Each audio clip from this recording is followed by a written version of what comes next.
मूसा नबी आल्लाहर साथे कथा बलार जन्य तूर पहाड़े गेছে খেয়াল করেন কোথায় গেছে तूर पहाड़े गेছে तूर पहाड़े যাওয়ার পরে আল্লাহ বলতে আছে ও নবী मूसा তুমি কথা আগে বলবা নাকি আমি আগে বলবো এবার আল্লাহ বলে मूसा নবী বলতে আছে মালিক রে সব সময় তো আমি আগে বলি আজকে একটু আপনি আগে বলেন আপনি আজকে একটু আগে বলেন আবার मूसा নবী কয় আল্লাহ আপনারই আগে বলতে হবে আমি শুধু শুনবো मूसा নবীর কথা মতো আল্লাহ পাক বলা শুরু করছে আল্লাহ পাক কথা বলতেছে হে আমার যুবক ভাইরা ও আমার মুরব্বি বাবারা হে আমার পর্দার আলের মা বোনেরা ভালো করিয়া খেয়াল করিয়া দেখো কোন নবীর উম্মত হইছো কত দামি হইছো নিজের মর্যাদা নিজে জানলাম না নিজেরা নিজে চিনলাম না এবার আল্লাহ পাক मूसा নবীর সাথে কথা বলতে আছে ঘন্টার পরে ঘন্টা চলে যায় ঘন্টার পরে ঘন্টা চলে যায় मूसा নবী একটা কথাও বুঝতে আসে না এবার অনেকক্ষণ যখন হয়ে গেছে मूसा নবী আল্লাহর কাছে ডাক দিয়া বলে ও আসমানের মালিক ও আল্লাহ আপনি কি বলতে আছেন আমি কিছুই তো বুঝি না বুঝে আসে না আমার আল্লাহ পাক এবার হিব্রু ভাষা দিয়া বলতে আছে ও জামানার নবী मूसा তুমি কেমনে বুঝবে আমি তোমার ভাষায় কোনো কথা বলি নাই আমি এতক্ষণ ধরিয়া যে কথা বলছি তার মধ্যে আমি 1,39,999টা ভাষা ব্যবহার করছি সুবহানাল্লাহ আর জোরে কন্যা সুবহানাল্লাহ এবার मूसा নবী কয় একটা ভাষা শুধু তুমি জানো তোমার ভাষা ইব্রানি ভাষা হিব্রু ভাষা এইটা আমি বলি নাই যার কারণে তুমি বোঝো নাই এবার मूसा নবী কয় আল্লাহ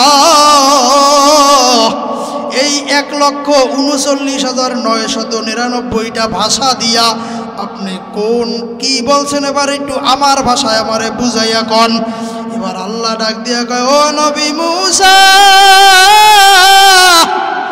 আমি কোনো আশ্চর্যজনক কথা বলি না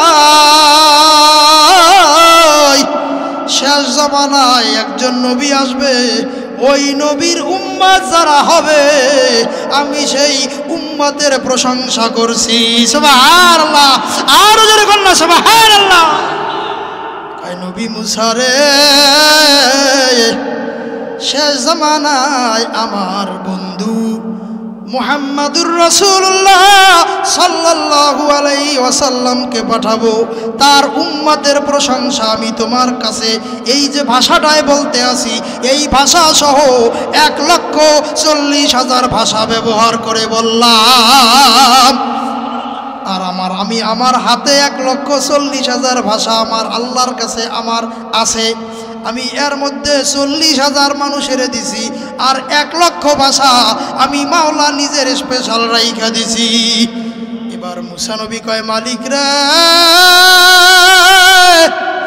আপনি যেই নবীর উম্মতকে প্রশংসা করতে যাইয়া আল্লাহ 1,40,000 ভাষা ব্যবহার করছেন আল্লাহ এই নবীর উম্মতেরই যদি এত মর্যাদা হয় তাহলে ওই নবীটার মর্যাদা যেন কত হয় আমার আল্লাহ কয় ও मूसा রে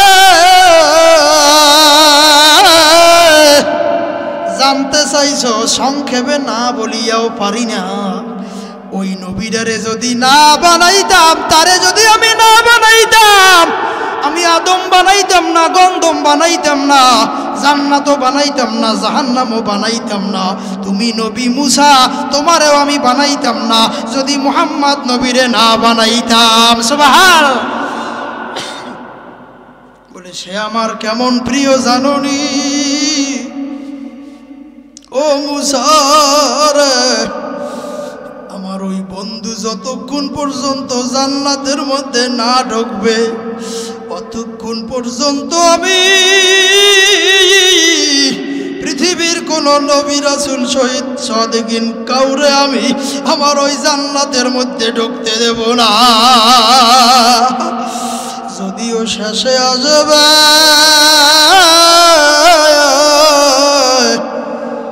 তারপরেও আমি আল্লাহ ওই নবীটা আগে থাকতে তার সম্মান আমি আরশের মধ্যে ঝুলাইয়া দিছি, টানাইয়া দিছি।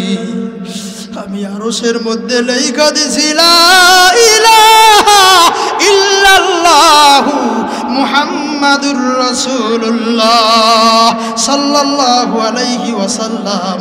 পৃথিবী বানাইয়াই আমি আল্লাহ আসমানে লেখা দিছি আমার ওই বন্ধুর নাম। তারে আমি শেষে আনমু ঠিকই, তার মর্যাদা প্রকাশ করিয়া দিছি শুরুতেই। আল্লাহু আকবার বাজান রে। একবার জিব্রাইল আলাইহিস সালাতু ওয়াস সালামকে আমার নবী জিজ্ঞাসা করে, ও ভাই জিব্রাইল, তুমি দুনিয়ায় আসছো, তোমার আসার পরে তুমি দুনিয়ায় কি দেখলা? তুমি তো প্রথম দিকের ফেরেশতা, কি দেখছো একটু আমারে বলো। জিব্রাইল আলাইহিস সালাতু ওয়াস সালাম কয়, ইয়া রাসূলুল্লাহ, ইয়া হাবিবাল্লাহ, নবী গো,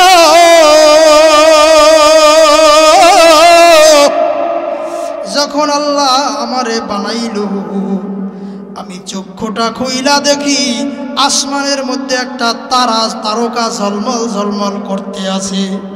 এইভাবে আমি ওখানে ৭০,০০০ বছর পর্যন্ত দেখছি। এরপরে ৭০,০০০ বছর পর একদিন তাকায়া দেখি তারকাটা আর দেখা যায় না। এরপরে ৭০,০০০ বছর আবার দেখি না, নাই তারকা নাই। ৭০,০০০ বছর পর আবারও দেখি একদিন তারকাটা দেখা যায়। এরপরে আমার নবী বলতে আছে, ও জিব্রাইল, তুমি এই তারকা ৭০,০০০ জ্বলতে ৭০,০০০ বছর জ্বলতে দেখছো, আবার ৭০,০০০ বছর নিবা দেখছো, এইভাবে তুমি কতবার দেখছো?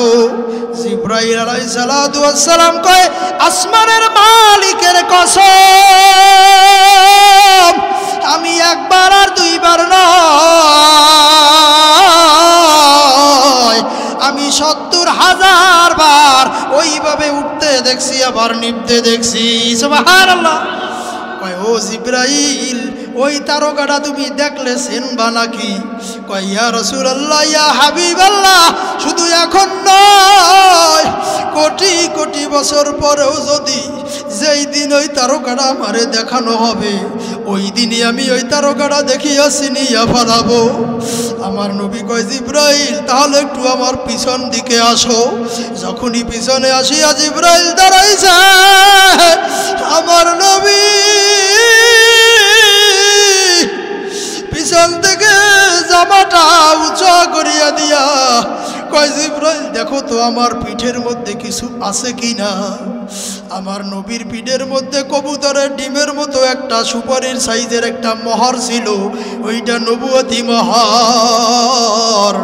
ওই মোহরের দিকে তাকাইয়া জিব্রাইল আমিন ডাক দিয়ে কয়, নবী, ও আল্লাহর নবী, নবী গো, আমি আসমানের মালিকের কসম করিয়া বলতে আছি, আমি যেই তারকা ৭০,০০০ বার দেখছি ওই আসমানে, ৭০,০০০ বছর জ্বলছে, আবার ৭০,০০০ বছর নেমছে, এইভাবে ৭০,০০০ বছর যেই তারকাটা আমি দেখছিলাম, আল্লাহর কসম করিয়া বলতে আছি, ওই তারকাটা আমি এখন আপনার পিঠের ভিতরে দেখতে আসি। সুবহানাল্লাহ। এবার আমার নবী কয়, জিব্রাইল রে, ওইটা কোনো দুনিয়ার সাধারণ তারকা ছিল না, ওইটা ছিল আমি নবীর নবুয়তের মহা।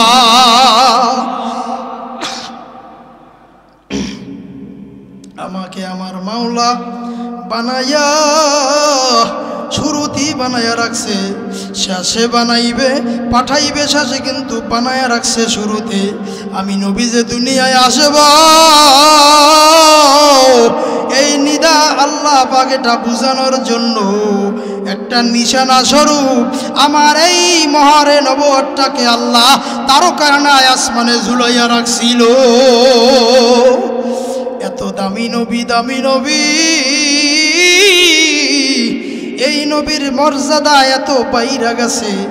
আমি ওই যে বলছিলাম কসিদায়ে বুরদা কিতাবের মধ্যে আল্লামা বুসিরি রহমাতুল্লাহ আলাইহি লাগছে, আটলান্টিক মহাসমুদ্রের পানি এক কোষ পরিমাণ পানি যে উঠবে ওইটা হইল গোটা দুনিয়ার সব নবীদের মর্যাদা, আর যত পানি থাইকা যাবে ওইটা কত পরিমাণ হইল আপনার আমার নবীর মর্যাদা। বলে কেমন মর্যাদা, কেমন দামি নবী।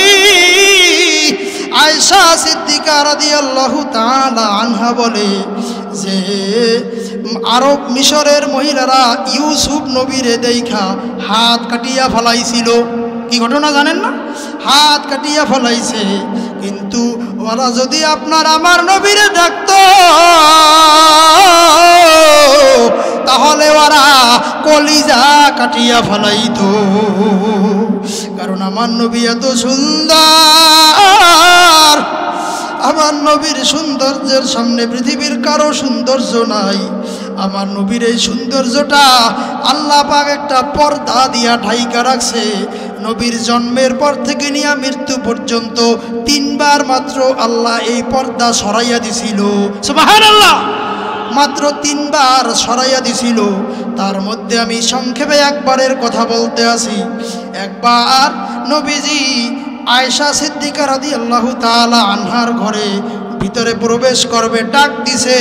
আয়েশা সিদ্দিকা রাদিয়াল্লাহু তাআলা আনহা বৈশা বৈশা সেলাই করতেছিল সুই দিয়া। কি দিয়া? সুই দিয়া সেলাই করতেছিল। যেই নবীজি ডাক দিল, আয়েশা সিদ্দিকা রাদিয়াল্লাহু তাআলা আনহার হাত থেকে সুইটা পইরা গেছে। এবার আল্লাহ পাক ডাক দিয়ে বলে, জিবরাইল, ও জিবরাইল, যাও যাও আমার নবীর কাছে চইলা যাও। কারণ নবীর ডাক শুই না আয়েশা সিদ্দিকার সুই পইরা গেছে, সে তো খুঁজা ঘরের মধ্যে পাবে না। তুমি যাইয়া আমার নবীর চেহারার উপর দিয়া ওই যে আমি নবীর সৌন্দর্য পর্দা দিয়া ঢাইকা রাখছি ওই পর্দাটা একটু ফাঁকা কইরা দাও, ওই পর্দাটা ফাঁকা কইরা দাও। যখনই নবীর চেহারার উপর দিয়া পর্দাটা জিবরাইল আমিন সরাইয়া দিছে, ঘরে ঢোকার সঙ্গে সঙ্গে ঘরটা পূর্ণিমার রাতের থেকেও বেশি আলোকিত হয়ে গেছে। সুবহানাল্লাহ। আয়েশা সিদ্দিকা রাদিয়াল্লাহু তাআলা আনহা বলে, নবী যখন আমার ঘরে ঢুকছে অমনি ওই সুইটা নবীর চেহারার আলো পইরা ঝলমল করা শুরু করিয়া দিছে। আমার আর পাইতে কোনো সমস্যা হয় নাই। তাহলে নবীর মর্যাদা বাড়ছে, অনেক বাড়ছে। কেন? তার উপরে নাজিল হয়েছে কি? কোরআন। জিবরাইল ফেরেশতার দাম বাড়ছে কেন? তার উপরে নাজিল হয়েছে কোরআন। রমজান মাসের মর্যাদা বাড়ছে কারণ কি? তার উপরে ওই মাসে নাজিল হয়েছে কি? 27 রাতের দাম বাইরা গেল কারণ কি? ওই রাত্রে নাজিল হয়েছে কি? তাহলে ওই কোরআন, যেই কোরআনে দিনের রাতের দাম বাড়াইয়া 83 বছর 4 মাসের জায়গায় নিয়ে গেছে একটা রাতের মর্যাদা, যেই কোরআনে মাসের দাম বাড়াইয়া বাড়াইয়া 70 মাসের সমান মর্যাদা বানাইয়া দিয়েছে রমজান মাসের। আরে যেই কোরআনে ফেরেশতাদের ভিতর থেকে দাম বাড়াইয়া বাড়াইয়া জিবরাইল ফেরেশতারে সেরা বানাইয়া দিছে, ওই কোরআনের সাথে যদি মানুষ জাতি সম্পর্ক লাগায় তাহলে ওই বেদামি মানুষটাও পৃথিবীর সেরা দামিতে পরিণত হইয়া যায়। সুবহানাল্লাহ। আমার নবী কয়, খৈরুকুম মান তাআল্লামাল কুরআন ওয়া আল্লামা। আমার নবী কয়, ও দুনিয়ার মানুষ, সবাই তো দামি হতে চাও, দামি হতে চাও, চাইলে দামি হতে পারবা না। যদি দুনিয়ার সেরা দামি হতে চাও তাহলে কোরআনের সাথে সম্পর্ক লাগাও। বলে কোরআনের সাথে যদি কোনো মানুষ সম্পর্ক লাগায়, কেউ যদি কোরআন পড়তে পড়তে কোরআনটারে মুখস্থ করিয়া ফেলায়, তারে বলা হয় কোরআনের হাফেজ। কি বলা হয়? আর কোনো মেয়েরা যদি মুখস্থ করিয়া ফেলায়, তারে বলা হয় হাফেজা। ছেলেরা মুখস্থ করলে হাফেজ, আর মেয়েরা মুখস্থ করলে হাফেজা। আজকে যে মাহফিলটা হইতে আছে, এটা ফরিদা সিদ্দিকা মহিলা হাফিজিয়া মাদ্রাসার মাহফিল। কি কথা কন না গা? এই মাদ্রাসায় যেই সকল মেয়েরা এখন পড়তে আছে, আবার যারা সামনের দিকে পড়বে, তারা কোরআনের হাফেজা হয়ে যাবে। এই কোরআনের হাফেজা যারা, এরা কোরআনের সাথে সম্পর্ক লাগার কারণে এদের মর্যাদা কি পরিমাণ বাড়বে, কি পরিমাণ বাড়বে। আমার নবীজি ডাক দিয়ে বলে, মান করাল কুরআন ফাস্তাজহারাহু ফাআহাল্লা হালালাহু ওয়া হাররামা হারামাহু ওয়া আদখালাহুল্লাহুল জান্নাহ ওয়া শাফাআহু ফি আশারাতিন মিন আহলি বাইতিহি কুল্লুহুম ক্বাদ ওয়াজাবাত লাহুন নার। আমার নবী অন্য আয়াতের বলে, অন্য হাদিসের মধ্যে বলে, ইউকালু লিসাহিবিল কুরআন ইকরা ওয়ারতাকি ওয়ারাত্তিল কামা কুনতা তুরাত্তিলু ফিদ দুনিয়া ফাইন্না মানজিলাকা ইনদা আখিরি আয়াতিন তাকরাউহা। আমার নবী বলেন, যারা কোরআনের সাথে সম্পর্ক লাগাইয়া এই কোরআনটা মুখস্থ করবে, হাসরের মাঠে আমার আল্লাহ ডাক দিয়া নিজে বলবে, হে কোরআনের হাফেজ, ও কোরআনের হাফেজা, তোমরা যারা এই কোরআনটা মুখস্থ করছিলা, ইকরা ওয়ারতাকি, তোমরা পড়ো আর চড়ো, একটা আয়াত পড়ো, একতলা বিল্ডিংয়ে চড়ো। সুবহানাল্লাহ। এভাবে দুইটা আয়াত পড়ো, দুইতলা বিল্ডিংয়ে চড়ো। এভাবে যখনই আল্লাহ হুকুম করবে হাফেজে কোরআন, আউযু বিল্লাহি মিনাশ শাইতানির রাজিম, বিসমিল্লাহির রহমানির রহিম বলিয়া আলহামদুলিল্লাহি রাব্বিল আলামিন আর রহমানির রহিম এভাবে পড়া শুরু করিয়া দিবে। একটা আয়াত পড়া হবে, সঙ্গে সঙ্গে একতলা বিল্ডিং এর উপরে তিনি দাঁড়ায় যাবে। দুইটা আয়াত পড়া হবে, দুইতলা বিল্ডিং এর উপরে দাঁড়ায় যাবে। ফাইন্না মানজিলাকা ইনদা আখিরি আয়াতিন তাকরাউহা, সর্বশেষ 6666 নম্বর আয়াত মিনাল জিন্নাতি ওয়ান নাস যখন পড়বে, তখন তাকায়া দেখবে 6666 তলা বিল্ডিং এর মালিক হয়ে গেছে। সুবহানাল্লাহ। কোথায়? জান্নাতের মধ্যে। কোথায়? জান্নাতের মধ্যে 6666 তলা বিল্ডিং এর মালিক হয়ে গেছে। এবার বলে, হুজুর বুঝতে পারলাম যে তিনি তো নিজে মালিক হয়ে গেছে। মালিক হয়ে যাওয়ার পরে আমার আল্লাহ তাকে এমন একটা পাওয়ার দিবে, আল্লাহু আকবার, যেই পাওয়ারটা কিয়ামতের দিন 3 শ্রেণীর মানুষকে আল্লাহ স্পেশাল পাওয়ার দেবে। যেদিন সবাই সবার নিজের চিন্তা নাফসি নাফসি বলিয়া কাঁদবে, নবীরা পর্যন্ত নাফসি নাফসি বলিয়া কাঁদবে। সেদিন আল্লাহ ইয়াশফাউ ইয়াউমাল কিয়ামাতি সালাসা, আল আম্বিয়া, আল উলামা, আশ-শুহাদা, 3 শ্রেণীর মানুষকে আল্লাহ পাক সুপারিশ করার সেদিন সুযোগ দিয়ে দিবে। 1 নম্বরে আল্লাহ বলবে, হে আমার নবীরা কই, হে আমার আম্বিয়ারা, নবীরা, আপনারা আপনাদের উম্মতদেরকে সুপারিশ করেন যারা আপনার অনুসরণ করত। 2 নম্বরে আল্লাহ পাক ডাক দিয়া বলবে, হে আমার আলেমেরা কই, হাফেজে কোরআনেরা কই, আসো আসো, তোমরা আজকে সুপারিশ করিয়া জাহান্নামী থেকে জান্নাতে নিয়ে যাও। 3 নম্বরে আল্লাহ শহীদদের ডাকবে, এই জন্য আল্লাহর নবী কয়, মান ক্বারাল কুরআনা ফাস্তাযহারাহু ফাআহাল্লা হালালাহু ওয়া হাররামা হারামাহু ওয়া আদখালাহুল্লাহুল জান্নাহ ওয়া শাফাহু ফি আশারাতিন মিন আহলি বাইতিহি কুল্লুহুম ক্বাদ ওয়াজাবাত লাহুন নার। যেই ব্যক্তি কোরআন মুখস্থ করবে, এই যে ফরিদা সিদ্দিকা মেয়েরা হাফিজি পড়তে আছে, এই হাফেজা মেয়েদেরকে আল্লাহ পাক এক একজন হাফেজারে ৬৬৬৬ তালা বিল্ডিং বিশিষ্ট জান্নাতের মালিক বানায় দেবে। গণ সুবহানাল্লাহ। মালিক বানাইয়া দিয়া এরপরে আল্লাহ বলবে, এবার ওই মেয়েটা বলবে, আল্লাহ আমি তো একা জান্নাতে যাব না,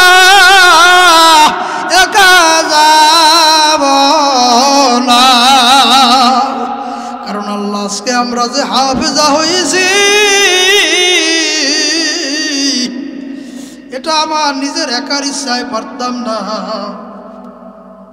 আয় আল্লাহ, আমার মা বাবা যদি আমাদেরকে মাদ্রাসায় না দিত তাহলে আমরা আজকে হাফেজা হইতে পারতাম না।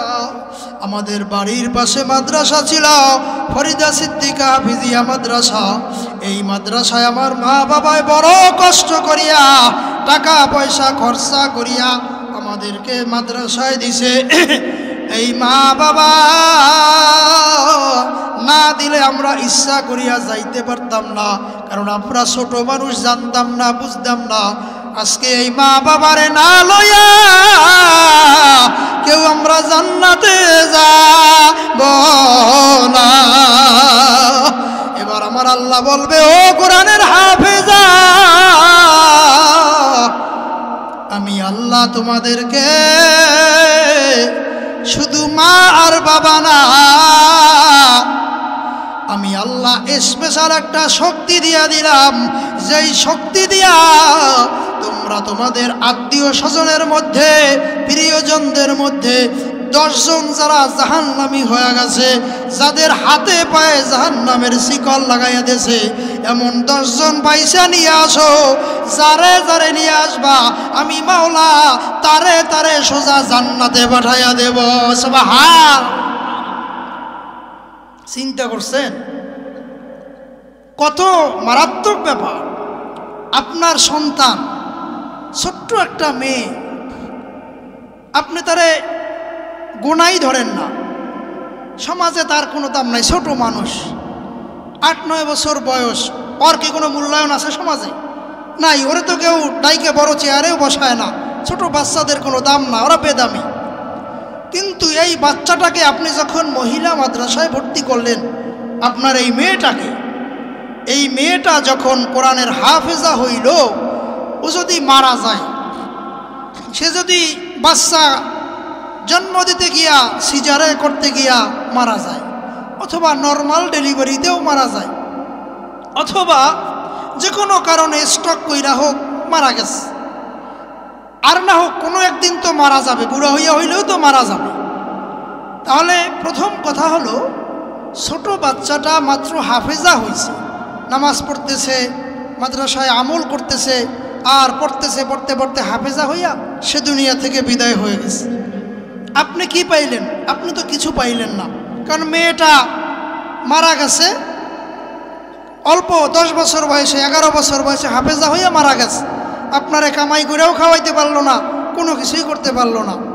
আবার যে সকল মেয়েরা বাড়িতে আছে, এর আপনি ছেলেরা না হয় কামাই করে খাওয়ায়, মেয়েটা বিয়া দিয়ে দিলেন, সে স্বামীর বাড়ি দিয়া সংসার করলো, স্বামীর বাড়ির মানুষেরে আপন কইরা নিল, তাদের সেবা যত্ন করে। আপনি অসুস্থ হইলে একটু ফল নিয়ে আইসা আপনারে দেখা যায়, এ পর্যন্তই শেষ। কথা কন ঠিক কিনা? তো আপনি এছাড়া আর কিছু পাইলেন না। তবে যদি আপনি চান যে আমার এই মেয়েটা আমি এমন দামি বস্তু বানাইয়া ছাইরা দেব যে আমার এই মেয়েটা যেখানে থাকুক না কেন, যে অবস্থায় থাকুক না কেন, যেই দিনই মারা যাক না কেন, এই মেয়েটা হবে আমার জন্য ঢাল স্বরূপ। এই মেয়েটা ওই হবে আমার সবথেকে সেরা সম্পদ। এই মেয়েটা হাত ধইরা হাসরের মাঠে যেদিন আমার কোনো সাহায্যকারী থাকবে না, আমার কোনো আপন বলতে কেউ থাকবে না, সেদিন আমার এই মেয়েটা আমারে হাত ধইরা ধইরা আল্লাহর জান্নাত পর্যন্ত পৌঁছে দিয়ে আসবে। সেই শক্তি আমাকে, আমার মেয়েকে আল্লাহ দিবে। এমন শক্তিশালী পাওয়ারফুল আমার মেয়েটাকে আমি বানাবো। আপনি চাইলেই পারেন। জোরে বলেন, পারেন কি না? কারণ একজন না, আপনি শুধু কষ্ট কইরা আপনার মেয়েটারে মাদ্রাসায় দিচ্ছেন। একটা সহজ থিওরি বোঝেন, একটা হাফেজ হইতে 3 বছর লাগে, ভালো মেধা হইলে 2 বছর 2.5 বছর লাগে। তাই আপনার মেয়েটা আপনি স্কুলে পড়ান, কলেজে পড়ান, ভার্সিটিতে পড়ান, যেখানেই পড়ান, কিন্তু 3 বছর সময় হাতে নিয়া আপনি যদি তারে 7 বছর বয়সে দেন, 8, 9, 10 বছর বয়সে এসে হাফেজ হইয়া বের হইয়া যাইবে। 3টা বছর কি সময় নেওয়া যায় না? যায় কি যায় না? যদি 3টা বছর সময় নিয়ে তারে আপনি কোরআনের হাফেজা বানান, আর আপনার এই এলাকার মানুষ যারা আছেন আপনাদের জন্য তো একেবারে সহজ, ভাগ্য খুলে গেছে। এখানে এই বাড়িতে মাদ্রাসা, এই আজকে সেই মাদ্রাসার মাহফিল। এখন এই এলাকায় একটা মহিলা হাফিজিয়া মাদ্রাসা হয়েছে, এর পরেও যদি আপনার মেয়েরা কোরআন শিখতে না পারে, তাহলে এই এলাকার মানুষের মতো হতভাগা বাবা মা আর আল্লাহর দুনিয়ায় হতে পারে না। একটা জিনিস মনে রাখবেন যে তলাবুল ইলমে ফারিদাতুন আলা কুল্লি মুসলিম, সকল মুসলমান নর নারী সবার জন্য কোরআন শরীফ শিক্ষা করা ফরজ। কোরআন শিক্ষা করা কি ফরজ, আর বাচ্চাদেরকে শিক্ষা দেওয়া মা বাবার উপরে ফরজ। কি মাসালা বুঝছেন তো? আপনার ছোট্ট বাচ্চাটা, ও তো আর ফরজ না ফল বোঝে না, ওরে আপনি যেখানে পাঠানো ওই জায়গায় যায়। আপনি যদি ঘুমে ঘুমে উঠে সকালবেলা ওরে পাঠাই দেন কোচিংয়ে, ও চলে যাবে কোচিংয়ে। আপনি যদি পাঠান মসজিদে মক্তবে, ও যাইবে মক্তবে। ওর বাবা মায় ওরে যে জায়গায় পাঠায় ও সেই জায়গায় যায়, ওর নিজের কোনো ওগুলা তো বোঝে না। এজন্য আপনার ছোট্ট বাচ্চাটারে যদি আপনি মাদ্রাসায় পড়াইয়া মাত্র 3টা বছর একটু কষ্ট কইরা হইলেও বাড়ির থেকে খাবার দিয়া মাদ্রাসায় পড়াইলেন, 500-1000 টাকা বেতন দিলেন মাসে, 2.5 বছর মেধা যদি ভালো হয় 2 বছরের মধ্যে কোরআনের হাফেজা হইয়া গেল। কারণ মাইয়া তো পরে লইয়া যাইবি, কি মাইয়া রাখতে পারবো? আমিও একটা মেয়ের বাপ, আমারও এক মেয়ে এক ছেলে। তা আমার মতো যারা মেয়ের বাপ আছেন, আমরা কি মেয়েদের ঘরে বসাইয়া রাখতে পারবো? আর সেজন্য তো মাইয়া পালিও না আল্লাহর রহমতে, কথা কোন ঠিক কিনা? ঘর জামাই রাখবো, উডুরে রাখবো, উমান্যে রাখবো, ওই নিয়েইতে মাইয়া পালি না। মাইয়া পালি যদি আল্লাহ কবুল করে, মাইয়ারে কোরআন শিখামু, হাদিস শিখামু, মাইয়ারে দিনের যা আছে যদ্দূর সম্ভব চেষ্টা করবো, সব যদ্দূর পারি অদ্দূর শিখাইয়া আল্লাহ বাঁচাইয়া রাখলে একটা ধার্মিক দিনদার ছেলের হাতে তুলে দেব। সে ধার্মিক ছেলেটা হাফেজও হইতে পারে, মাওলানাও হইতে পারে, ডাক্তারও হইতে পারে, ইঞ্জিনিয়ারও হতে পারে, ভ্যানওয়ালাও হতে পারে, রিক্সাওয়ালাও হতে পারে, তিনি তাঁতি মজদুরও হতে পারে, জেলেও হতে পারে, কামারও হতে পারে, কুমারও হতে পারে, তিনি একজন এরকম মাটি কাটা লেবারও হতে পারে। যেরকম ঠিক কিনা? কারণ ধার্মিক কোনো টুপিদারির সাথে সম্পর্ক নয়। হাজারো আলেম আছে, ধর্মের ধারে কাছেও নাই, আলেম হইছে ঠিক মতো নামাজ পড়ে না, আলেম হইছে মা বাবারে জিগায় না, আলেম হইছে তিনি হজ ফরজ হজ করে না, আলেম হইছে বিপর্যয়ে চলে, হারাম খায়। অনেক মানুষ আজকে দেখেন আপনি, একটা নাজির, জেলার নাজির, আমার এই বাবা জানে, আলহাজ মুজিবুর রহমান সাহেব। আমি তো দীর্ঘ 5 বছর 3 মাস আপনাদের এই পুকুরজানা কওমি মাদ্রাসায় শিক্ষকতা করতাম, আমাকে তো অনেকেই আপনারা চিনেন। এখন আমি বিদায় নিয়ে এখান থেকে কলাপাড়া আমার বাড়ি, সেখানে চলে গেছি, এখান থেকে আমি বিদায় নিয়েছি। 5 বছর 3 মাস আমি এখানে ছিলাম।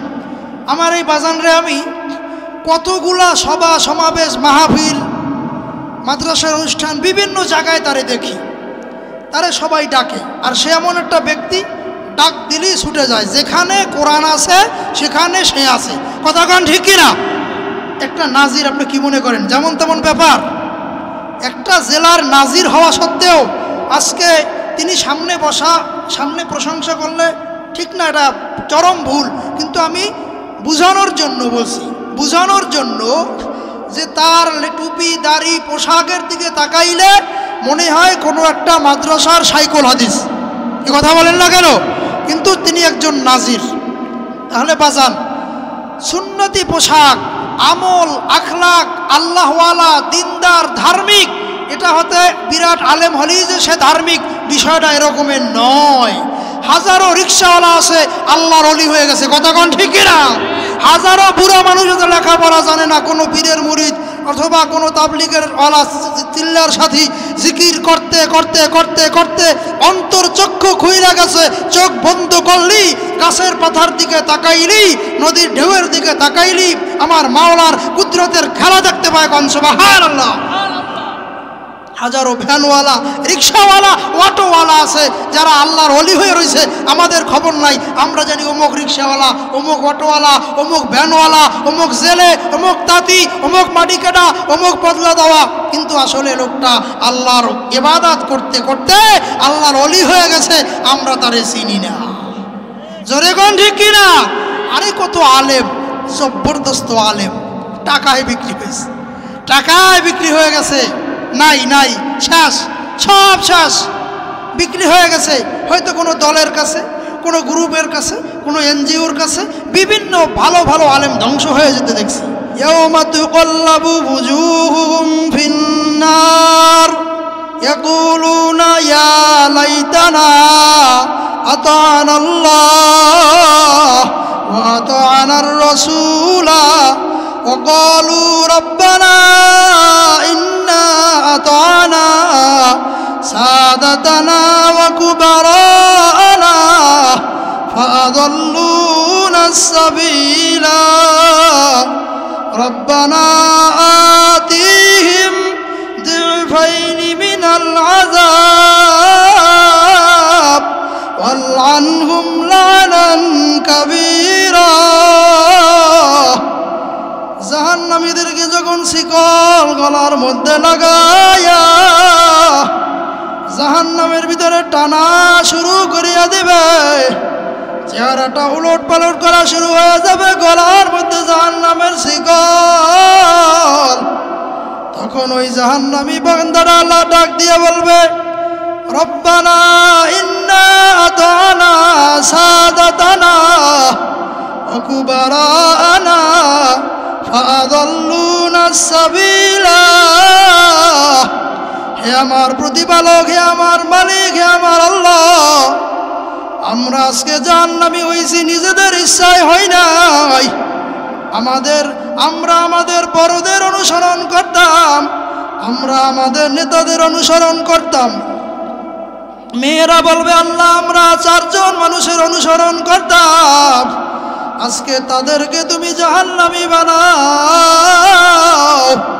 আয় আল্লাহ ফাদাল্লুনা সাবিলা, তারাই তো আমাদেরকে পথ ভ্রষ্ট করছে, জাহান্নামী বানায়া দিলাও। আয় আল্লাহ। মেয়েরা বলবে, আমরা ছোটবেলায় আমরা আমাদের বাবার অনুসরণ করছি, 2 নম্বরে বাবায় মারা যাওয়ার পরে আমরা আমার ভাইয়ের অনুসরণ করছি, 3য় নম্বরে বিয়ে দেওয়ার পরে আমরা আমার স্বামীর অনুসরণ করছি, 4র্থ নম্বরে স্বামী মারা যাওয়ার পরে আমার ছেলের অনুসরণ করছি। কেউ কেউ বলবে, আল্লাহ আমরা আমার মায়ের অনুসরণ করলাম। ফাদাল্লুনা সাবিলা, তারাই তো আমাদের পথ ভ্রষ্ট করছে, তারা আমাদের কোরআন শিখায় নাই। মনে রাখবেন, আমি আকাশ বাতাসকে সাক্ষী রাখিয়া বলিয়া গেলাম, এই এলাকার প্রত্যেকটা মেয়েরা এখন যারা ছোট ছোট আছে, ওরা আমার আল্লাহর কাছে ডাক দিয়ে বলবে, হায় আল্লাহ, আমার মা বাবা আমার মাদ্রাসায় পড়ায় নাই, কোরআন শিখায় নাই, নামাজ কেমনে পড়তে হয় শিখায় নাই, নামাজ পড়তে জানি না, নামাজ কেমনে পড়ে আমরা কিছু জানতাম না, কোনোদিন শিখায় নাই। আয় আল্লাহ, বাড়ির পাশে আয় আল্লাহ মিম্বার বাড়িতে মাদ্রাসা ছিল, কত মেয়েরা পড়ছে, আমাদের পড়ায় নাই, কিন্তু এক ভাই কলেজে পড়ে, তার পিছে হাজার হাজার টাকা খরচা করলো। এক বোন ভার্সিটিতে পড়ে, তার জন্য হাজার হাজার টাকা খরচা করলো। আমিও কলেজে পড়ছি, আমার পিছনে হাজার হাজার টাকা খরচা করছে, কিন্তু বাড়ির পাশে মাদ্রাসায় মাসে 500-1000 টাকা দিয়ে পড়া যাইতো। আয় আল্লাহ, 2-1 বছর পড়লে আমরা কোরআন শিক্ষা যাইতাম, সেখানে আমাদের পড়ায় নাই। তারাই আমাদের গুমরাহ করছে, পথ ভ্রষ্ট করছে। রব্বানা আতিহিম দিফাইনি মিনাল আযাব। আয় আল্লাহ, আমার প্রতিপালক, আজকে আমার মাকে, আমার বাবাকে, আমার ভাইরে, তারা আমার কেন মাদ্রাসায় দিল না? এই অপরাধে তারা কেন নামাজ শিখাইল না, পর্দা শিখাইল না? আয় আল্লাহ, কেন তারা আমাদেরকে আমল শিখাইল না? এই জন্য দিফাইনি মিনাল আযাব, তাদেরকে আপনি ডাবল শাস্তি দিয়া দেন। ওয়ালআনহুম লানান কাবীরা। আল্লাহ, আপনার কাছে যত অভিশাপ আছে নিকৃষ্টতম, ওইটা আপনি দিয়া দেন।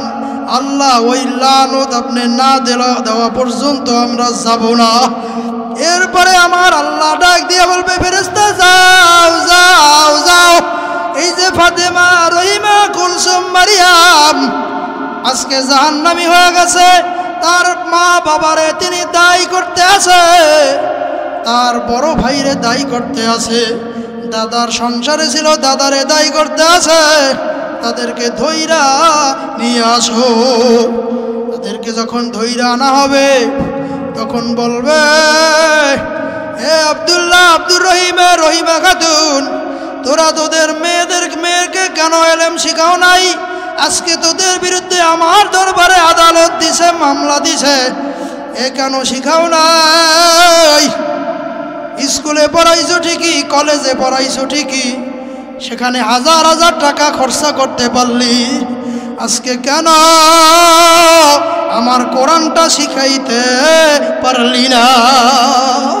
তখন উপায় নাই, উপায় হবে না। আল্লাহ, আমার মুরব্বী বাবারা ভালো করিয়া বুঝিয়া নাও, হাতে পায়ে ধরিয়া বলিয়া যায়, এখনো সময় আছে, ফেরা ফেরা রে। এইভাবে তোমার সন্তানে যখন তোমার বিরুদ্ধে আদালত দেবে, আল্লাহর কাছে নালিশ দিয়ে বলবে, ওয়ালআনহুম লানান কাবীরা। আল্লাহ, আপনার কাছে যত প্রকারের লানত আছে, অভিশাপ আছে, সব আজকে দেখাইয়া দেন। অমনি আমার আল্লাহ হুকুম করবে, ফেরেশতারা তাড়াতাড়ি যাও যাও, শিকড়া নিয়ে ওরে পেঁচ দিয়ে ফালাইয়া দাও। আহারে, শিকড়া নিয়ে পেঁচাইয়া পেঁচাইয়া টান দিয়ে নেওয়া শুরু করবে। তখন ওই মেয়েটাই বলবে, দাঁড়াও দাঁড়াও, আমার কিছু হিসাব আছে আমার বাবার সাথে, আমার ভাইয়ের সাথে, আমার কিছু হিসাব আছে আমার মায়ের সাথে। বলবে, হে আমার কপাল পোড়া পিতা, কেন আমারে মাদ্রাসায় পড়াইলা না? কেন আমারে পর্দা করাইলা না? কোরআন হাদিস শিখতে তো অনেক বছর লাগে না, 1-1.5 বছর পড়লেই তো, 6 মাস পড়লেই তো কোরআনটা সহি করিয়া শেখা যায়। হয়তো হাফেজ হইতে 2 বছর লাগে, 2.5 বছর লাগে, কিন্তু বাবা কোরআন শিখতে, কোরআনটা সাধারণ শিখতে, শুদ্ধ করতে বেশি সময় লাগে না। এটাও কেন আমারে শিখাইলা না? আজকে কোরআন না জানার কারণে নামাজ পড়ি নাই, বেপর্দায় চালানোর কারণে পর্দা করি নাই, আজকে জাহান্নামী হইলাম। আজকে আমার বড় জিদ, দাঁড়াও। এই কথা বলিয়া বাবার বুকের উপরে উঠিয়া 2 পা দিয়া জোরে জোরে মায়ের লাথি মারা শুরু করবে। মায়ের বুকের উপরে উঠিয়া জিদের সাথে লাথি মারা শুরু করিয়া দিবে। আর ফেরেশতারা আসিয়া ধরিয়া বলবে, এ ফাতিমা, এ রহিমা, কুলসুম, মরিয়ম, কি করতে আসো? এ তো তোর জন্মদাতা পিতা, গর্ভধারিণী মা, আরে এদেরকে কেন এমন ভাবে শাস্তি দিতে আসো? আমার আল্লাহ বলবে, ফেরেশতারা থামো, ফিরাইও না। কারণ এই মাইয়াটাই বলছে, ওয়াল আনহুম লানান কাবীরা, মা বাবারে কঠিন অভিশাপ দিতে বলছে। এই জন্য সবার সামনে আমি তারে নিকৃষ্টতম অভিশাপ দিয়ে দিলাম, তার সন্তানের লাথি খাইয়া খাইয়া জাহান্নামের দিকে চলিয়া যাবে। আল্লাহ, আমার এলাকার যুবক ভাইরা ও আমার মা বোনেরা, যাদের ঘরে ছোট ছোট ছেলে মেয়েরা আছে, ছেলেদেরকে পড়ানোর জন্য সুন্দর সুন্দর মাদ্রাসা আছে। এই যে পাশে পুকুরজানা বাজারে ছোট হুজুরে কি চমৎকার একটা মাদ্রাসা করছে। কোনো একটা সন্তান যদি আল্লাহর ওলি বানাইতে চায়, হাফেজ বানাবা, মাওলানা বানাবা, মুফতি বানাবা, পাশাপাশি আল্লাহর ওলিও বানাইতে যাও, ছোট হুজুরের মাদ্রাসায় চলিয়া যাও। কারণ ওখানে গেলে বুঝবা যে সত্যিকারের মানুষ কেমনে বানায়। কারণ বাবা, এতদিন আমি এই মাদ্রাসায় চাকরি করতাম, যার কারণে বলতাম না। অনেকে মনে করবে হুজুরে নিজের ঢোল নিজে পিটায়, ওইখানে নিজে শিক্ষকতা করে, এই জন্য প্রচার করে। বাজান রে, না না না না, আল্লাহরে সাক্ষী রাইগা বলে যাই। কারণ আমি তো চাকরি আর এখানে করি না, দেশে চইলা গেছি, চাকরি ছাইরা দিছি। এখন আমি একমাত্র আল্লাহর জন্য বইলা যাই। ছোট হুজুরের মাদ্রাসায় যদি নিজের ছেলেটা ভর্তি কইরা দাও, দেখবা আল্লাহ যদি কবুল করে, আল্লাহর ওলি হইয়া বের হইয়া যাবে। তবে দুই সাইডটা নষ্ট হইয়া যাইতেই পারে, কারণ নূহ নবীর ছেলেও তো কাফের ছিল। কথা কন না গা, নবীর বলা কাফের হয়েছে না? যদি দুই সাইডটা নষ্ট হইয়া যায়, এজন্য পুরা প্রতিষ্ঠান নষ্ট না, অধিকাংশ আল্লাহর ওলি হইয়া যায়, আল্লাহওয়ালা হইয়া যায়। কারণ দুধওয়ালার কাছে গেলে দুধ পাওয়া যায়, বাদামওয়ালার কাছে গেলে বাদাম পাওয়া যায়, আল্লাহওয়ালার কাছে গেলে আমার আল্লাহরে পাওয়া যায়, ঠিক কিনা? এই জন্য পুকুরজানার ছোট হুজুরে যে কত বড় আল্লাহর ওলি, যা দেখছি তাও এখনো বলার অনুমতি নাই। বাজান, আমি সম্পূর্ণ একটা ভিন্ন তরিকার মানুষ। আমি চরমনাই মাদ্রাসার ছাত্র, চরমনাই তরিকা করি, চরমনাই পীরের মুরিদ।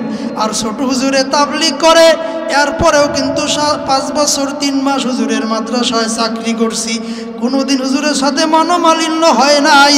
কারণ কেডা চরমনাই, কেডা সারসিনা, কেডা ফুরফুরা, কেডা জনপুরি, কেডা তাবলিগ, এই লইয়া হুজুরের মাথা ব্যথা নাই।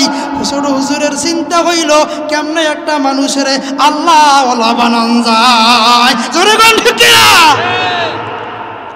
এই জন্য আপনাদের অপশন খোলা আছে, ওইখানে 2-3 বছর পড়াইয়া ছেলেরে কোরআন হাদিস শিখাইতে পারবেন। আবার মেয়েদের শেখানোর জন্য এই যে মাদ্রাসাটা আছে, মেম্বারের মাদ্রাসা, এটা 2টা দরজা খোলাই, 2টাই দরজা খোলা আছে। এই দরজা আমি দেখাইয়া দিয়া গেলাম। এরপরেও যদি সন্তানের কোরআন হাদিস না শিখাইয়া আমার মাওলার কবরে চলিয়া যান, খবরদার খবরদার, উপায় হবে না। আমার যুবক ভাইরা, আমার পর্দার আলের মা বোনেরা, এই যারা আল্লাহর হুকুম মানে না, নাফরমান, এই নাফরমানদের যখন মৃত্যুর সময় হয়ে যাবে, এত কিছু বুঝানোর পরেও যখন বুঝবে না, বুঝানোর পরেও যখন বুঝবে না, শুনবে না, এদেরকে আমার আল্লাহর যখন হুকুম হয়ে যাবে, আজরাইল চলে আসবে, আমার আল্লাহ ডাক দিয়ে বলবে, হে আমার ফেরেশতারা, এই নাফরমান আমার হুকুম মানে নাই, আমার হুকুম অনুযায়ী নামাজ পড়ে নাই, রোজা রাখে নাই, পর্দা করে নাই, হজ করে নাই, যাকাত দেয় নাই, আমার হুকুম অনুযায়ী কোরআন তেলাওয়াত করে নাই, আমার হুকুম অনুযায়ী সন্তানের কোরআন শিখায় নাই, এই সমস্ত ছাড়িয়া দিয়া মদ খাইয়া, গাঁজা খাইয়া বেপরদায় চলিয়া সুদ খাইয়া ঘুষ খাইয়া সুদে টাকা লাগাইয়া বেপরদায় চলিয়া স্বামীর উপরে নির্যাতন করিয়া স্বামীর উপরে অত্যাচার করিয়া মা বাবারে কষ্ট দিয়া মা বাবার মনে ব্যথা দিয়া দাড়ি কামাইয়া কোন জাহান্নাম কামাই করছে খবরদার খবরদার ওই জাহান্নাম খানা না দেখাইয়া রূহ কবজ করবি না। যেই কথা বলবে অমনি ফেরেশতারা আসিয়া যার মৃত্যুর সময় হয়ে যাবে নাফরমানের সামনে স্বপ্নের মতো ওই জাহান্নামটা ধরিয়া বসবে। অমনি নাফরমানে তাকায়া দেখবে জাহান্নামের দরজাগুলো টাস টাস করিয়া খুলিয়া গেছে, জাহান্নামের আগুন ধাউ ধাউ করিয়া জ্বলতে আছে, জাহান্নামের সবগুলা হা করিয়া রয়েছে। ওই অবস্থা দেখিয়া নাফরমানের রূহ আর বেরোইতে চাইবে না, 360টা মাকামের মধ্যে পালাপালি শুরু করিয়া দিবে। মাওলা আমার মাওলা রে আল্লাহ, কি যে কঠিন হবে বুঝানো যাবে না। যখনই দেখবে নাফরমানের রূহ আর বেরোইতে চাইবে না, 360টা মোকামের মধ্যে পালাপালি শুরু করিয়া দিবে। আজরাইল আলাইহিস সালাম বিরক্ত হইয়া রূহটার উপরে এমনভাবে খপ করিয়া থাবা মারবে, কলিজার রগগুলা টাস টাস করিয়া সিরিয়া যাবে, কলিজার রগগুলা সিরিয়া সিরিয়া নিয়ে যাবে। এই দুনিয়াতে তোমারে আমারে আর কেউ রাখতে পারবে না। দেহটা ফুরিয়ে থাকবে, ছেলে মেয়েরা কান্নাকাটি করবে, এইভাবে তারে কাপড়ের কাপড় পরানো হবে, গোসল দেওয়া হবে। কবরের দিকে যখন নিয়ে রওনা করবে তখন গুনাহগার নাফরমান বান্দারা জোরে জোরে চিৎকার মারিয়ে বলে, হে আমার সন্তান, হে আমার ছেলে, হে আমার মেয়ে, হে আমার ভাই, হে আমার বাবা, তোমরা কি দেখো না ওই যে কবরের মধ্যে 99টা সব হা করিয়া রয়েছে, ওই কবরে তোরা আমার কেন নিয়ে যাও, তোদের হাতেও ধরি পায়েও ধরি আমারে ওই কবরে নিয়ে যাবি না। আল্লাহ জোরে ডাক আল্লাহ, আর জোরে আল্লাহ। কিন্তু কার ডাক কেডা শুনে কারো শোনার শক্তি নাই। নবী পাক সাল্লাল্লাহু আলাইহি ওয়াসাল্লাম বলে, কবরের আযাব যদি কোনো সন্তান দেখতো, ওই সন্তানে তার মা বাবার লাশ নিয়া কবরে রাখার সাহস করতো না। আল্লাহ, কোনো কবরের আযাব যদি মা বাবায় দেখতো, সন্তানের লাশ কবরে রাখার সাহস করতো না। আল্লাহু আকবার, আল্লাহ। এরপরে তার কবরের ভিতরে রাখা হবে, কিন্তু কেউ ডাক শুনবে না, সবাই নিয়ে তারে কবরে রাখবে। যখন চলিয়া যাবে আত্মীয় স্বজনেরা রাইকে যখন 40 কদম দূরে চলিয়ে আসবে, অমনি ফেরেশতারা তার কাছে সওয়াল জবাব করার জন্য চলিয়ে আসবে। তার কাছে আসিয়া যখন প্রশ্ন করা শুরু করিয়া দিবে, আর একটা প্রশ্নের জবাব যখন পারবে না, 3টা প্রশ্ন করবে, কোনো জবাব নাফরমানে পারবে না। তখন আমার আল্লাহ বলবে, ফেরেশতা, নাফরমানে 3টা প্রশ্নের একটারও জবাব দিতে পারে নাই। তাই 1 নম্বর শাস্তি হইল কবরের মাটি 2 পাশ দিয়ে এমনভাবে চাপ দে, এক পাঁজরের হাড্ডিগুলা অন্য পাঁজরের মধ্যে ঢুকাইয়া দে। আল্লাহ, আর যেটা জান আল্লাহ, কি যে কঠিন বুঝানো যাবে না। আমার মুরব্বী বাবারা, আমার যুবক ভাইরা, বর্দরালের মা বোনেরা, 2য় নম্বর পুরস্কার হয়েছে, শাস্তি হইল আমার আল্লাহ ডাক দিয়ে বলবে, হে সাপ, জড়াইয়া ধর, পেঁচাইয়া ধর।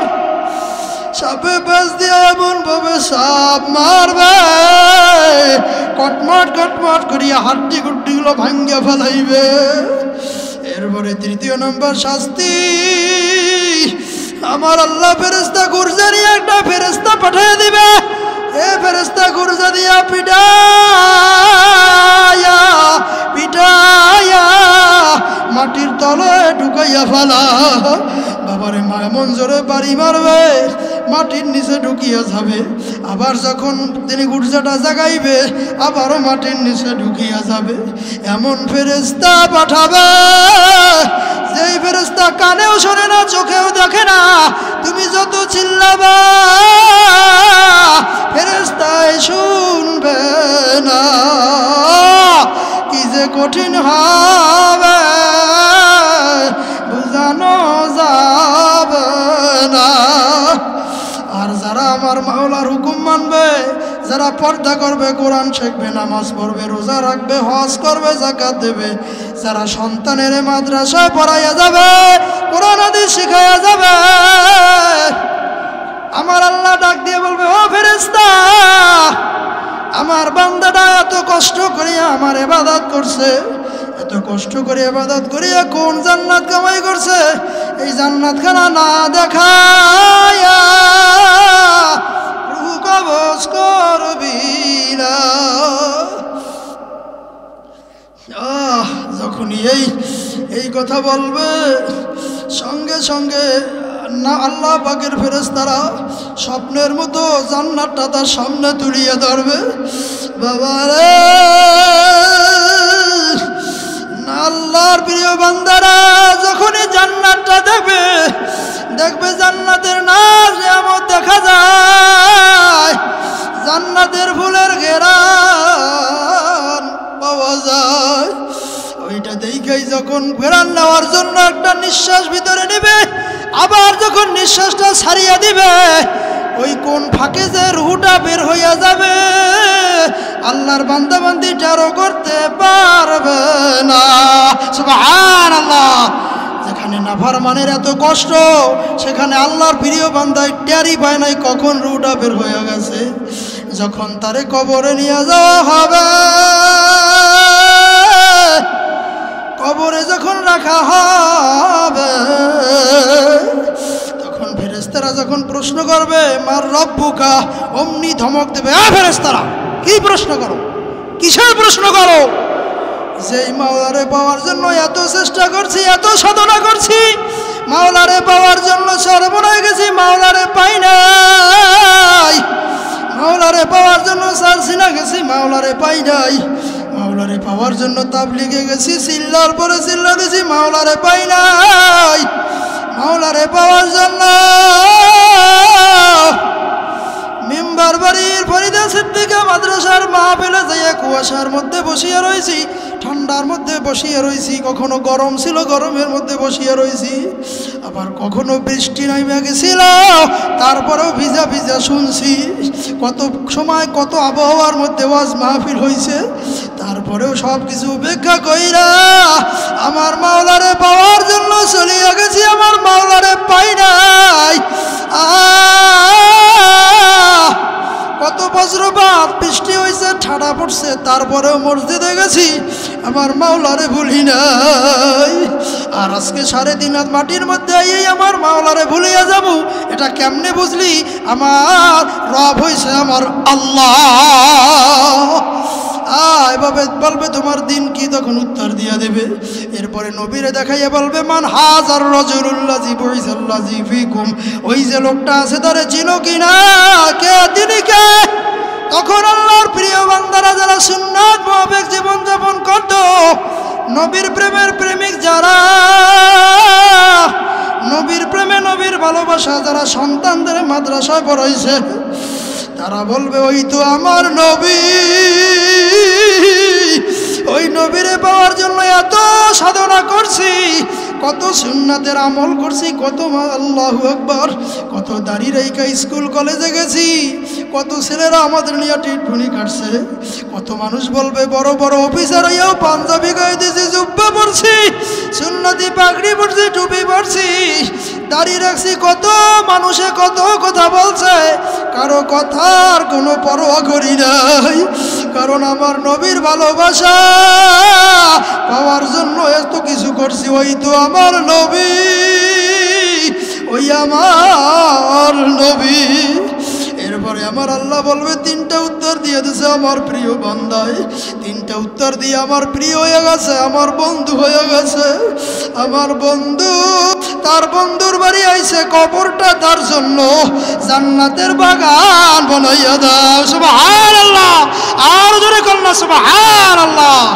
বলবে জান্নাতি মেহমান কবরে আসছে, মাটির ভিতরে শুয়ে রয়েছে, এটা তার জায়গা হতে পারে না। তাড়াতাড়ি জান্নাত থেকে তিনটা উত্তর দেওয়ার কারণে তিনটা পুরস্কার দিয়া দাও। এক নম্বর পুরস্কার, তারে জান্নাতের বিছানা বিছাইয়া দাও। দুই নম্বরের পুরস্কার, তার সন্তানে, তার ছেলে মেয়ে, তার আত্মীয় স্বজনে তিনখানা কম দামের সাদা কাপড় পরাইয়া দিছে, মহিলাদের 5খানা কাপড় পরাইয়া দিছে। এটা কোনো মেহমানের পোশাক হইতে পারে না, তাড়াতাড়ি জান্নাতের পোশাক আনিয়া পরাইয়া দাও। আর যেই ঘরের মধ্যে আছে 3.5 হাজারটা মাটির ঘর, এটা মেহমানের জায়গা হইতে পারে না। এর কবরটা প্রশস্ত করিয়া দাও, বড় করিয়া দাও। এরপরে জান্নাত পর্যন্ত বড় করিয়া দেওয়া হবে। যত দূরে তাকাবে তত দূর পর্যন্ত চোখ চলিয়া যাবে। আহারে জান্নাতি বাতাস যখন কবরের মধ্যে ঢুকবে,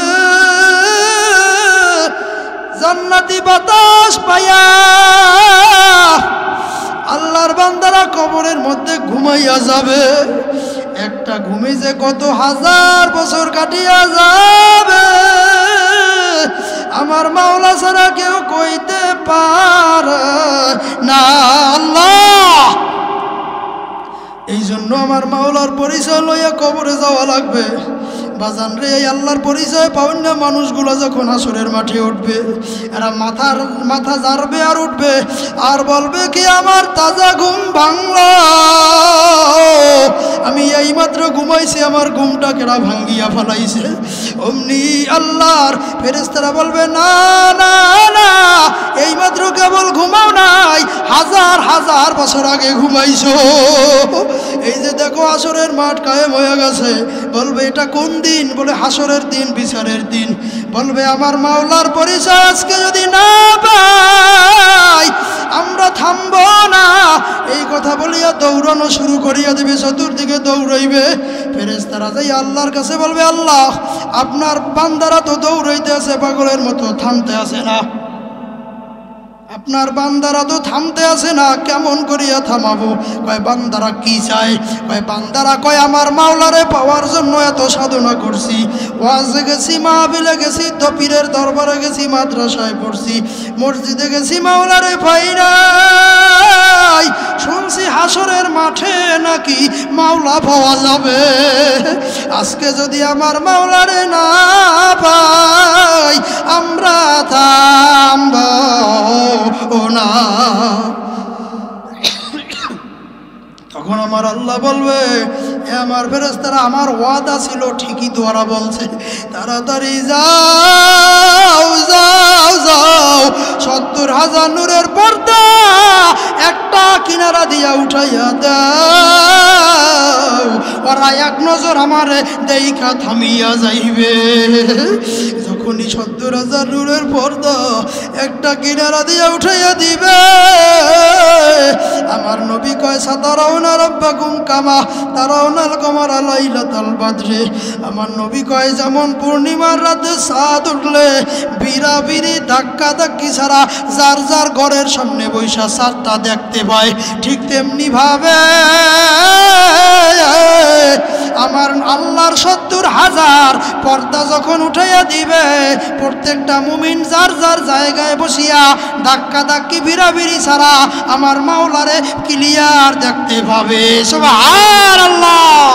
কিন্তু যারা নাফরমান ওরা দেখতে পারবে না, চোখের মধ্যে পর্দা পড়িয়া যাবে। এজন্য মাওলারে দেখতে মনে চায়।